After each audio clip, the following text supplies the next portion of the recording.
உவமை. நெடும் பயணம் செல்லவிருந்த ஒருவர் தம் பணியாளர்களை அழைத்து அவர்களிடம் தம் உடைமைகளை ஒப்படைத்தார். அவரவர் திறமைக்கு ஏற்ப ஒருவருக்கு 5 தாலந்தும், வேறொருவருக்கு 2 தாலந்தும், இன்னொருவருக்கு 1 தாலந்தும் கொடுத்துவிட்டு நெடும் பயணம் சென்றார். 5 தாலந்தை பெற்றவர் போய் அவற்றை கொண்டு வாணிகம் செய்து வேறு 5 தாலந்து ஈட்டினார். அவ்வாறே 2 தாலந்து பெற்றவர் மேலும் 2 தாலந்து ஈட்டினார். 1 தாலந்து பெற்றவரோ போய் நிலத்தை தோண்டி தம் தலைவரின் பணத்தை புதைத்து வைத்தார். நெடுங்காலத்திற்கு பின் அந்த பணியாளர்களின் தலைவர் வந்து அவர்களிடம் கணக்கு கேட்டார். 5 தாலந்து பெற்றவர் அவரை அணுகி வேறு 5 தாலந்தை கொண்டு வந்து, ஐயா, 5 தாலந்தை ஈட்டியுள்ளேன் என்றார்.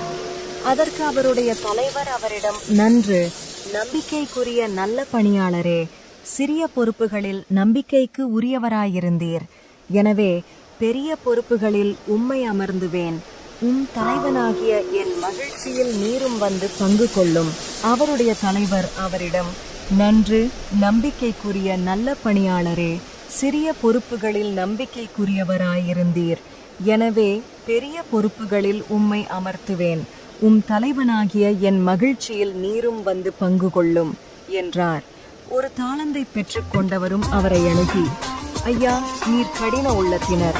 நீர் விதைக்காத இடத்திலும் பேயாய் அறுவடை செய்பவர், நீர் தூவாத இடத்திலும் விளைச்சலை சேகரிப்பவர் என்பதை அறிவேன். உமக்கு அஞ்சியதால் நான் பேயாய் உம்முடைய தாலந்தை நிலத்தில் புதைத்து வைத்தேன்.